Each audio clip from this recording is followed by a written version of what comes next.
बिस्मिल्लाहिर्रहमानिर्रहीम। अस्सलाम वालेकुम नाज़रीन, आप यूट्यूब चैनल देख रहे हैं। मैं इमरान खान हूँ। सबसे पहले एक बड़ी तकलीफ़देह ख़बर है और बुरी ख़बर है। अली ज़ई साहब हैं, आप सब उन्हें जानते हैं और पाकिस्तान में नहीं रहते।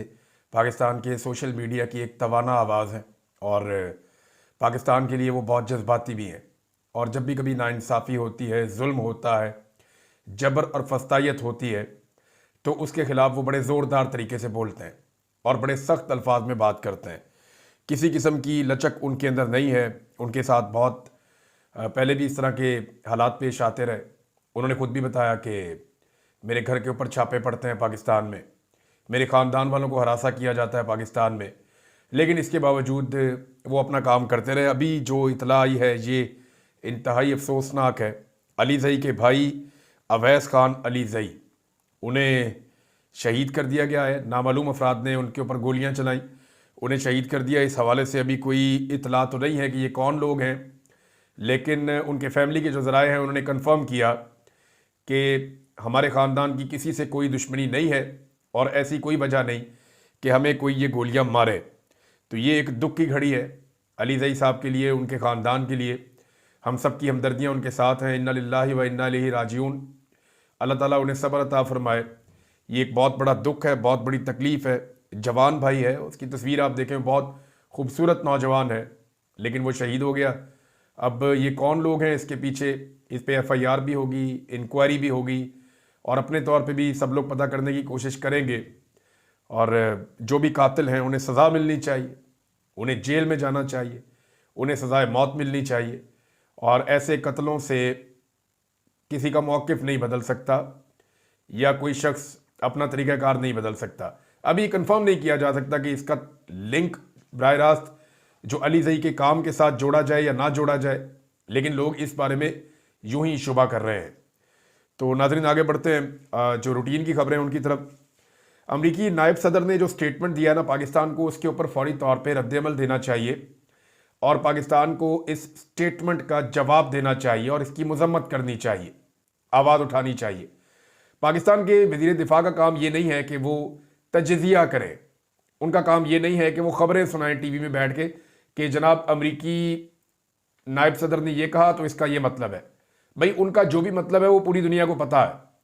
आपको उनकी मजम्मत करनी है, आपको इस मामले को उठाना है, उनसे जवाब तलब करना है कि ये कैसे हो सकता है कि आप बगैर किसी इंक्वायरी के, बगैर किसी तहकीकात के, बगैर शवाहिद देखे, भारत ने किसी किस्म के कोई सबूत फराहम नहीं किए और आपने यकतरफा ये फैसला कर लिया कि जनाब पाकिस्तान मुलव्वस हो सकता है।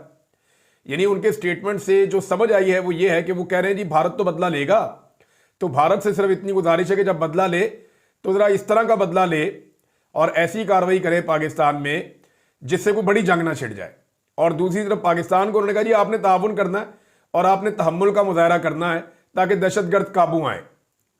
उनके बयान का मतलब यह है कि पाकिस्तान की रियासत अगर मुलव्वस नहीं भी है तो जो दहशतगर्दी भारत में हुई है ये पाकिस्तान की सरजमीन से हुई है, लिहाजा उन लोगों के खिलाफ कार्रवाई करने का इख्तियार भारत के पास है और वो जाकर बॉर्डर क्रॉस करे और पाकिस्तान में कार्रवाई कर दे। अब ये एक इंतहाई खौफनाक चीज़ है। यानी ये एक्सेप्टेबल ही नहीं है एक आज़ाद मुल्क के लिए। और पाकिस्तान को कहा जा रहा है जी आपने फिर ताउन करना है, आपने किसी किस्म की कोई आगे से रिटेलिएशन उस लेवल की नहीं करनी। तो ये रवैया जो है इसके ऊपर पाकिस्तान को आवाज़ उठानी चाहिए थी, जवाब देना चाहिए था, लेकिन ना आवाज़ उठाई गई ना जवाब दिया गया।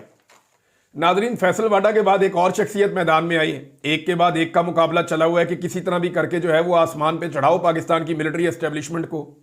ये फयाजुल हसन चौहान जो दिन रात इमरान खान साहब की तारीफ़ें करते थे और दिन रात ज़मीन आसमान के कलाबे मिलाते थे कि इमरान खान जैसा दूसरा आदमी इस दुनिया में पैदा ही नहीं हुआ, वो अब फरमा रहे हैं कि army chief general Syed Asim Munir को दुनिया में शेरे एशिया के नाम से जाना माना और पहचाना जा रहा है।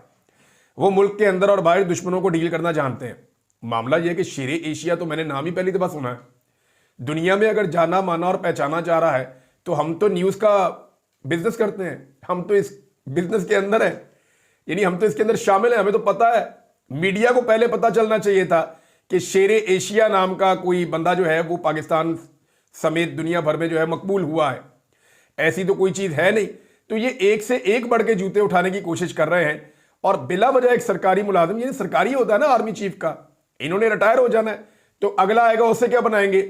शेरे वर्ल्ड बना देंगे उसको, शेरे एशिया के बाद शेरे जनूबी एशिया, शेरे फलाना एशिया। ये क्या चक्कर है भाई? कोई बंदे को अक्ल होती है। और आर्मी चीफ को ये सोचना चाहिए कि ये वो सारे मरासी हैं जो पहले इमरान खान साहब की तारीफें दिन रात करते हुए नहीं थकते थे, और अब ये आपकी तारीफें कर रहे हैं। तो ये ताकत के साथ खड़े होते हैं, और ताकत हमेशा अल्लाह रब्बुल इज़्ज़त के पास ही रहती है। ये इस बात को भूल गए हैं। तो कल ये इमरान खान जब वज़ीर आज़म थे तो ये उनके ज़मीन आसमान के कलाबे में लाते थे, और आज जो है ये आपकी तारीफें कर रहे हैं। कल जब आपके पास ये ओहदा नहीं होगा, और जब कल आप इस इख्तियार के मालिक नहीं होंगे, ये ताकत आपके हाथ में नहीं होगी, तो ये लोग आपको मुंह भी नहीं लगाएंगे।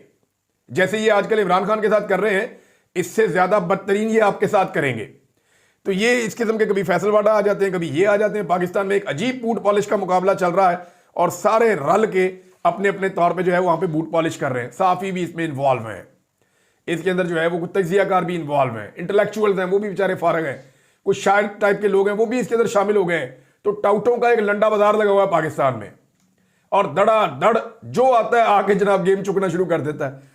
हद हो गई। वैसे पाकिस्तानी एस्टेब्लिशमेंट का ख्याल पता क्या था? एस्टेब्लिशमेंट का ख्याल था कि ये जो जंग वाला माहौल बना हुआ है ना, भारत के साथ टेंशन वाला, इसमें पाकिस्तान तहरीक इंसाफ और इमरान खान से इनकी जान छूट जाएगी, और ये माहौल इमरान खान से, पाकिस्तान तहरीक इंसाफ से इनकी जान छुड़वा देगा। मगर ये होना नहीं है। देखें, क्योंकि ये सूरत लंबी चलनी भी नहीं है। ऐसा तो नहीं हो सकता कि 6 महीने साल अब यही सिचुएशन चलती रहे। ये तो हफ्ते, 2 हफ्ते, 4 हफ्ते की टेंशन होती है, उसके बाद खत्म हो जाती है। तमाम तजर्बों की तरह ये तजर्बा भी नाकाम हो जाएगा। इससे पहले बेशुमार तजर्बे किए गए ना। मजहब कार्ड खेला गया इमरान खान के खिलाफ, इंसानी हकूक का कार्ड खेला गया इमरान खान के खिलाफ, औरत कार्ड खेला गया इमरान खान के खिलाफ, तौहीन अदालत का कार्ड खेला गया इमरान खान के खिलाफ, दहशतगर्दी का कार्ड खेला गया इमरान खान के खिलाफ, मुल्क दुश्मनी और गद्दारी का कार्ड खेला गया इमरान खान के खिलाफ। सारे कार्ड खेल कर देख लिए नाकामी हो गई। अब ये भारत वाला कार्ड खेला गया है, जो अब तक सबसे बड़ा जो पत्ता था पाकिस्तान की एस्टेब्लिशमेंट और हुकूमत के पास, वो इमरान खान के खिलाफ अब खेला गया है। तो तमाम तजर्बों की तरह ये तजर्बा भी ज्यादा इम्कानात ये है कि नाकाम हो जाएगा। कुछ वक्ती रिलीफ जरूर महसूस हो रहा है, और मैं महसूस हो रहा है इसलिए कह रहा हूं कि ये मिल नहीं रहा, ये सिर्फ महसूस हो रहा है। क्योंकि देखें, पाकिस्तान की जो आवाम है ना, उनकी घुट्टी में है भारत से मुखालफत, और ये कई दहाइयों से है, ये नस्लों से है। भारत की मुखालफत पाकिस्तानी आवाम की घुट्टी में। उसकी वजह यह है कि ये दूसरा मुल्क बना ही तब था जब ये मुखालफत पैदा हुई थी, और एक आज़ाद खुद मुख्तार मुल्क बन गया था। अब ये तजर्बा भी उल्टा पड़ सकता है, याद रखिएगा। वजह यह है कि अगर आपने कुछ ना किया और भारत ने कुछ किया, जो भारत को अब करना पड़ जाएगा ना। भारत के अंदर उल्टी गंगा चल पड़ी है, वो अपने जाल में खुद ही फंस गए। मोदी इस मामले को जहां तक ले गया था, अब मोदी का मीडिया सवालात उठा रहा है कि जनाब मोदी करता क्यों नहीं है कुछ? क्या मोदी को सिर्फ बिहार के इलेक्शन की फिक्र थी, और वो ये सोच रहा था कि मैंने वहां पे इलेक्शन लड़ना है, लिहाजा थोड़ा सा पाकिस्तान के साथ जो है ट्रिगर करते हैं मामला, पॉपुलैरिटी मिलेगी, जाके बिहार में इलेक्शन लड़ लेंगे। तो उनका मीडिया ये भी सवालात उठा रहा है भारत का, और वो ये भी कह रहे हैं कि जनाब आपने तो कार्रवाई करनी थी। तो आपने क्या कार्रवाई की है? आपने सिंतास मुआहदा जो है उसको मुअत्तल कर दिया है। वो तो लंबा प्रोसीजर है, 10 साल 20 साल लगेंगे आपको नए स्ट्रक्चर्स बनाने में, और जब आप बनाएंगे तो पाकिस्तान उनको गिराएगा भी। ये पाकिस्तान के वज़ीर दिफा ने कहा है। वैसे उनकी किसी बात पे यकीन तो नहीं है, लेकिन पाकिस्तान के पास अपने सर्वाइवल के लिए और कोई रास्ता बचेगा नहीं। तो ये तजर्बा उल्टा पाकिस्तान को भी पड़ सकता है। अगर कोई एडवेंचर हो गया और आपने जवाब ना दिया तो कौम आपके खिलाफ हो जाएगी। और वैसे भी पाकिस्तान की आवाम जो है ना, वो अपनी फौज के साथ खड़ी है, मिलिट्री एस्टेब्लिशमेंट या उनकी पॉलिसीज के साथ नहीं खड़ी हुई। आज भी पाकिस्तान की आवाम जो है वो भारत के खिलाफ अपने सिपाही के साथ तो है, लेकिन वो मिलिट्री एस्टेब्लिशमेंट और उनके फैसलों से बदस्तूर बेजार है, और ये बात बिल्कुल ठीक है। नाज़रीन, ये हुकूमत जो है वो बार बार पार्लियामेंट का इजलास बुलाने की बात करती है कि जी हम पार्लियामेंट का इजलास बुलाएंगे, मुश्तरका इजलास बुलाएंगे। वहां पे इन्होंने फॉर्म 47 के बंदे इकट्ठे किए हुए हैं। वहां इन्हें इमरान खान से भी इनकी जान छूटती है, और ऑल पार्टीज कॉन्फ्रेंस ये बुला नहीं सकते, क्योंकि अगर इन्होंने ऑल पार्टीज कॉन्फ्रेंस बुलाई तो वहां पे सब लोग कहेंगे कि बुलाओ इमरान खान को, एक सेशन और कर लो इसका, और वहां पे वो सवालात पूछे जाएंगे जिनके इनके पास जवाब नहीं है। अब जिन पॉलिटिकल पार्टीज को इन्होंने जानबूझकर डंडे के जोर पर पार्लियामान से बाहर रखा हुआ है, वो पॉलिटिकल पार्टीज आकर सवाल तो करेगी। मामला तो शुरू होगा मैंडेट की चोरी का, मामला शुरू होगा इंटेलिजेंस की नाकामी का, मामला शुरू होगा कि भारत को जवाब क्यों नहीं देते तुम। अभी जब ये पार्लियामेंट के अंदर भी आएंगे ना, तो आप देखिएगा कि अपोजिशन की जाने से कुछ ऐसे लोग हैं जिन्होंने कहा है कि हम वहां जाके ऐसी तकरीर करेंगे कि इनके कानों से धुएं हम निकाल देंगे। हम बताएंगे इनको जाकर के तुम्हारे जो सियासी लीडर्स हैं वो मोदी के खिलाफ एक लफ्ज बोलने को तैयार नहीं है और उसके रीजंस क्या है। अब देखें, जो लोग पाकिस्तान के अंदर चुप चुप के रहते हैं, जो लोग पाकिस्तान के अंदर सामना अपने लोगों का नहीं कर सकते, वो दुश्मन का क्या सामना करेंगे या उसके सामने क्या खुलकर बात करेंगे, वहां तो वो बिल्कुल नहीं कर सकेंगे। आलिया हमजा साहिबा ने इस पे एक स्टेटमेंट दिया है। ये जो इनकी क़यादत बोलती नहीं है, बात नहीं करती, गूंगी हो गई है मोदी के मामले में, इंडिया की जारहियत के मामले में। तो आलिया हमजा ने कहा कि शरीफ खानदान के भारत के साथ तजारती मरासिम है, डॉन लीक्स और वॉल्यूम 10 निकाल कर देख लें तो शरीफ खानदान कभी इंडिया और मोदी के खिलाफ बयान देकर अपने बिजनेस का नुकसान नहीं करेगा। देखिए, वॉल्यूम 10 जो है वो एक मिथ तो है और सब लोग ये कहते हैं कि वॉल्यूम 10 इसलिए नहीं खोला गया कि उसमें फिर बड़े बड़ों के राज फाश हो जाने थे, लिहाजा वो जो वॉल्यूम 10 है, जो सुप्रीम कोर्ट ऑफ पाकिस्तान के अंदर कुछ वॉल्यूम्स गए थे, उनमें वॉल्यूम 10 उसको जजों ने पढ़ा था लेकिन उसको खोला नहीं गया और उसमें जो है वो इंडिया और शरीफ खानदान के ताल्लुकात के हवाले से आलिया हमजा साहिबा ने फिर बताया। उमर अयूब साहब ने एक मुवाजना किया है और ये बड़ा इंटरेस्टिंग मुवाजना है। उन्होंने कहा जी, इमरान खान ने भारत को ललकारा और कहा कि हम हमला पहले करेंगे और सोचेंगे बाद में। ये वाकई इमरान खान ने कहा था कि हम सोचेंगे नहीं, हम कर देंगे, बाद में सोचेंगे क्या हुआ। तो इमरान खान ने भारत को ललकारा था और कहा था कि हम हमला पहले करेंगे और सोचेंगे बाद में, जबकि शहबाज शरीफ के बयान ऐसे ही है कि आपने घुटने टेक दिए। शहबाज शरीफ तो घबराए डरे डरे, पाकिस्तान में डरे रहते हैं, परेशान रहते हैं कि कहीं कोई बंदा जो है वो मेरे से पूछ ही ना ले कि आपका मैंडेट जाली, आप इलेक्शन हारे हुए हैं। कंट्रोल्ड इन्वायरमेंट के अंदर फिरने वाला यानी हाइब्रिड किस्म का ये वजीर आजम है और औकात कोई नहीं है। अर्दली इमरान खान साहब इन्हें कहते हैं। तो इमरान खान एक दलेर आदमी था, वो खुल के अपना काम कहता था, करता भी था, कहता भी था। अब उमर अयूब साहब ने कहा कि याजूज माजूज ने पाकिस्तान तहरीक इंसाफ वर्कर्स के घरों में जो तशद्दुद किया है, जो तोड़ फोड़ की है, अब इनकी ट्रेनिंग मुकम्मल हो गई है। याजूज माजूज वो कहते हैं एस्टेब्लिशमेंट को, जो मुझे समझ आई है। इन्होंने कहा जी इनकी ट्रेनिंग मुकम्मल हो गई है, उम्मीद है अब ये वीगो डालों पर बारूद लोड करके हिंदुस्तान के टैंकों के साथ जाकर टकराएंगे। वैसे ये बड़ा इंटरेस्टिंग है, जितने पाकिस्तान में डाले इस्तेमाल हुए ना हुब्बुल वतनी के नाम के ऊपर, पाकिस्तानियों को उठा उठा के गायब किया, फेंटे लगाए, लापता किया, जबरी तौर पे लापता किया, उनके ऊपर तशद्दुद किया, इन्हीं डालों में बारूद भर के क्या यही लोग जाके भारतीय टैंकों के साथ टकराएंगे? ये बड़ा आम सवाल उमर अयूब साहब ने पूछा है, लेकिन वो नौबत आएगी तो फिर बात होगी ना। अभी तक तो वो नौबत ही नहीं आई और कोई जंग लगने भी नहीं चाह रही। हाँ, ये है कि छोटा मोटा मार्का इंडिया करेगा, उसके जवाब में छोटी मोटी जवाबी कार्रवाई पाकिस्तान करेगा। ज्यादा इम्कानात ये है कि उसके अंदर पाकिस्तान एयरफोर्स इस्तेमाल होगी और उसके अलावा कुछ बड़ा होने नहीं जा रहा। ख्वाजा आसिफ ने नादरीन एक स्टेटमेंट दिया, पहले मैं स्टेटमेंट आपको पढ़ के सुनाता हूं और फिर उसके बाद बताता हूं कि ये लोग कितना झूठ बोलते हैं। ख्वाजा आसिफ ने कहा कि पाकिस्तान की मईशत भारत की मईशत से बेहतर है। अंदाजा करें आप, ख्वाजा आसिफ ने, ये इतने इग्नोरेंट हैं, यानी झूठ बंदा वो बोले जो पकड़ा ना जाए। अपने आप को आप बड़ा कहने के लिए ताकतवर कहें, और 100 तरीके हैं ना मुकाबला करने के, झूठ जरूर बोलना होता है। यानी इन लोगों को शायद कोई बद्दुआ है कि कोई अच्छी बात भी करनी है ना तो उसके अंदर झूठ शामिल कर देना। भाई पाकिस्तान के जज्बे की बात कर लें, पाकिस्तानी कौम की बात कर लें, पाकिस्तानी फौज की बात कर लें, पाकिस्तानी हथियारों और मिसाइल्स की बात कर लें, आप वजीर दिफा हैं, आप उनके मईशत के अंदर घुस रहे हैं जहां आपका ताल्लुक ही कोई नहीं है और उसके बारे में आपको मालूम ही कुछ नहीं है।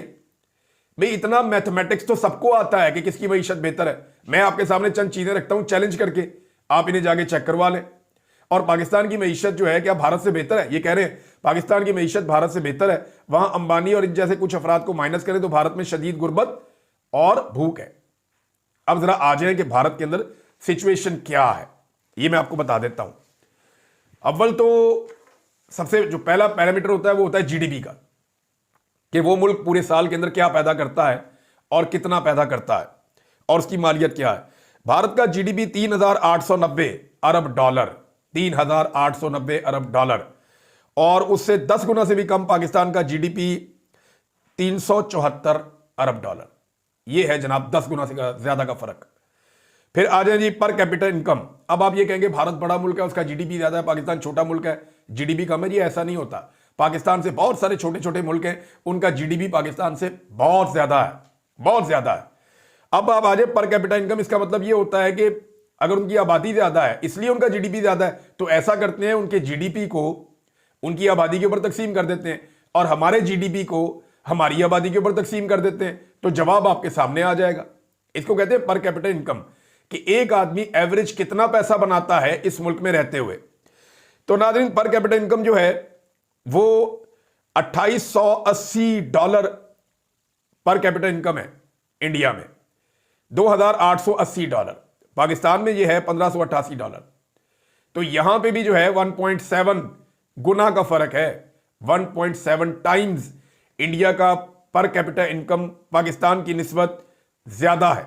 अब ग्रोथ पे आ जाए कि कौन मुल्क अच्छे तरीके से ग्रो कर रहा है, उसकी इकोनॉमी आगे चल रही है, तो भारत 7+ जो है, यानी 7% से ज्यादा भारत इस वक्त ग्रो कर रहा है, पाकिस्तान 2.3%। रिजर्व जो है वो भारत के $688 अरब के हैं, $688 अरब के रिजर्व्स है जो भारत के पास पड़े, जिन्हें वो इस्तेमाल कर सकता है। पाकिस्तान के $15 अरब से भी कम है। यानी ये बहुत बड़ा फर्क है। अगर आप इसको समझें तो ख्वाजा आसिफ साहब पता नहीं किसे बेवकूफ बना रहे हैं। ये इंटरनेट का और सोशल मीडिया का दौर है, ये सारी चीजें 2 मिनट में आपको इंटरनेट पे मिल जाती हैं और तवज्जो इनकी कहां पे आप अंदाजा करें। पाकिस्तान को जिस वक्त इंडिया को जवाब देना है, इंडिया को जवाब दे नहीं पा रहे। मरियम नवाज का और नवाज शरीफ का मुंह जो है वो खुलता नहीं है इंडिया के खिलाफ, मोदी के खिलाफ, और सनम जावेद के ऊपर टॉर्चर कर रहे हैं। ये देखें जी, मेरे पास इसके बारे में ये मेडिकल रिपोर्ट भी मौजूद है और ये आप पढ़ सकते हैं। मेडिकल रिपोर्ट को आप देख भी सकते हैं। मेडिकल रिपोर्ट ये बता रही है कि सनम जावेद के ऊपर टॉर्चर किया गया है और उनके जिस्म पे ये, क्योंकि मेडिकल बाद में सरकारी मेडिकल रिपोर्ट है ये, उसमें बताया गया कि 13 हिस्सों पे इनके जख्म के निशान हैं। अंदाजा करें आप। जो सनम जावेद के शौहर हैं अतीक रियाज साहब, उनकी जमानत हो गई है। उम्मीद है कि सनम जावेद की जमानत भी हो जाएगी, लेकिन दौराने गिरफ्तारी जो उनके ऊपर टॉर्चर किया गया, ये बहुत बड़ा जुल्म है और ज्यादती है, और ये खातून है। अब मेरा सवाल ये है कि वो जो औरत कार्ड लेकर रोजाना आ जाते हैं एक ट्वीट के ऊपर या एक सवाल के ऊपर, वो जरा यहां पे भी थोड़ी गैरत और शर्म दिखाए ना, कि ये औरत नहीं है जिसको सिर्फ बोलने के ऊपर, अपनी बात करने के ऊपर टॉर्चर किया गया है। इसने कोई गैर आईनी गैर कानूनी बात नहीं की है। इसने सिर्फ ये कहा है कि मिलिट्री को बॉर्डर्स के ऊपर जाना चाहिए। इसने सिर्फ ये कहा है कि अब आपको दुश्मन का सामना है, हमें मारना छोड़िए और जाकर दुश्मन से लड़िए। इसने सिर्फ ये कहा है कि जो वजीर आला पंजाब है उसका मुंह सर्जरियों के लिए नहीं रखा हुआ, उस मुंह से जो है वो भारत को जवाब भी दो। तो ये तो इसने वही बातें की हैं जो सारे कर रहे हैं, लेकिन क्योंकि ये बहुत बोल्ड तरीके से बात करती है और इसका बोलना शहजादी साहिबा को पसंद नहीं है, टिकटॉकर बहुत नाराज हो जाती है, लिहाजा इस औरत के ऊपर टॉर्चर किया गया। अब आप ये बताएं ना कि कैसे इसके बच्चे इस निजाम से मोहब्बत करेंगे, वो भी इस निजाम के बागी बनेंगे, वो भी ये कहेंगे कि बंद करो ये सिलसिला जो हमारी माओं के ऊपर टॉर्चर करता है, जो हमारी बहनों को तकलीफ देता है। और इसके आसाब देखें कितने मजबूत हैं कि वो अब भी, जब कैद के अंदर उसकी एक वीडियो आई मैं देख रहा था, वो वहां पे भी मुस्कुरा रही थी, चोट खा के भी मुस्कुरा रही थी। और जो लोग ये जुल्म कर रहे हैं ना, मैंने उन्हें टसवे बहाते और रोते हुए देखा है। उनकी आवाज नहीं निकलती जरा सा उनको सही जगह पे बंद कर दे तो। और ये जो इसके पीछे एस्टेब्लिशमेंट के लोग हैं, ये भी सुन लें, जितना जुल्म आपने हम लोगों के ऊपर किया है या आम पाकिस्तानियों के ऊपर किया है, इसका 10% भी आप बर्दाश्त नहीं कर सकेंगे। अगर कहीं इसी कैद खाने में आपको डाल दिया जाए या इसी तरह की सूरत हाल का आपको सामना करना पड़े, तो आप इतना सा भी बर्दाश्त नहीं कर सकेंगे। पाकिस्तानी कौम की रेजिलियंस बहुत ज्यादा है, लिहाजा इस सिलसिले को फौरी तौर पर बंद करें। एहसन इकबाल साहब ने नाज़रीन एक ताना दिया और यह ताना मुझे लगता है उन्होंने नवाज शरीफ को दिया। हर थोड़े अरसे बाद नवाज शरीफ को चूंडी फोड़ देते हैं इनकी अपनी पार्टी के लोग। एहसन इकबाल ने कहा कि इस मुल्क से भागने वाले बुज़दिल हैं। देखिए जी, मुल्क बहुत सारे लोगों ने पाकिस्तान में छोड़ा है, बड़े बड़े लीडर्स ने इस मुल्क को छोड़ा है। बेनजीर भुट्टो इस मुल्क को छोड़कर बाहर गई थी, और जितने भी पाकिस्तान के आर्मी चीफ हैं वो रिटायरमेंट के बाद मुल्क को छोड़ के मुल्क से निकल जाते हैं। परवेज मुशर्रफ मुल्क को छोड़कर चले गए थे जब उन पर मुकदमा चल रहे थे। बहुत सारे लोगों ने, बहुत ताकतवर लोगों ने इस मुल्क को छोड़ा है। कई सरदारों ने मुल्क को छोड़ा है, कई लीडर्स ने मुल्क को छोड़ा है। कबायलियों ने, बहुत ताकतवर लोगों ने, कभी अफगानिस्तान चले गए, उन्होंने मुल्क को छोड़ा है। तो मुल्क छोड़ना पड़ जाता है लोगों को जुल्म, जबर और फस्तायत का मुकाबला करने के लिए बादौकात, क्योंकि आप हथियार उठा के तो लड़ते नहीं है ना। आपका एक बयानिया, वो बयानिया आपने रखना होता है। लेकिन पाकिस्तान में सिर्फ एक आदमी है जिसने बार बार मुल्क छोड़ा और डील करके छोड़ा। बेनजीर ने इस मुल्क को छोड़ा, डील करके नहीं छोड़ा। और बहुत सारे लोगों ने इस मुल्क को छोड़ा, डील करके नहीं छोड़ा। कई सहाफ़ी आज भी पाकिस्तान से बाहर आए हैं, मैं भी पाकिस्तान में नहीं हूं, तो हमने किसी के साथ डील नहीं की। लेकिन नवाज शरीफ को ये तुर्रा इम्तियाज है कि उसने जब भी मुल्क छोड़ा, उसने एस्टेब्लिशमेंट के साथ डील करके मुल्क को छोड़ा।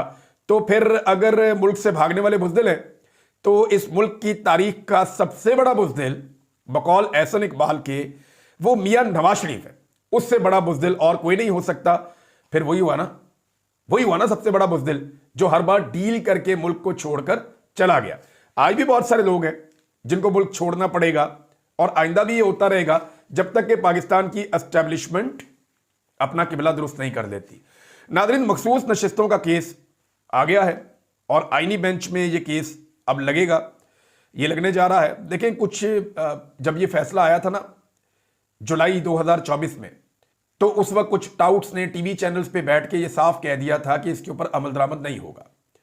और वो जज साहिबान जिन्होंने एक अजीबोगरीब तरीके से इस फैसले को गैर आईनी करार दिया और इदारों से कहा कि इसके ऊपर अमल दरामद ना करें, अब वो जज साहिबान उस आईनी अदालत के सरबराह हैं, वही जज। अब आप अंदाजा करें कि क्या यहां पे इंसाफ होगा। ये सुप्रीम कोर्ट ऑफ पाकिस्तान के लिए बड़ी शर्मिंदगी की बात है कि 1 साल हो गया उनके फैसले पर अमल दरामद नहीं हो रहा, और अब अपील भी वही जज सुन रहे हैं जो इस फैसले के खिलाफ थे, और जो हक में थे उनको बाहर किया हुआ है। तो ये आईनी अदालत बनी इसलिए थी, एस्टेब्लिशमेंट का पूरा एक प्लान है मखसूस नशिस्तें लेने का, क्योंकि इन्होंने मजीद आईनी तरामीम करवानी है, पाकिस्तानियों को पूरी तरह दबा के पूरी तरह इन्होंने कंट्रोल करना है। अभी इनका दिल भरा नहीं है और अभी बड़ा ड्रामा और होगा इस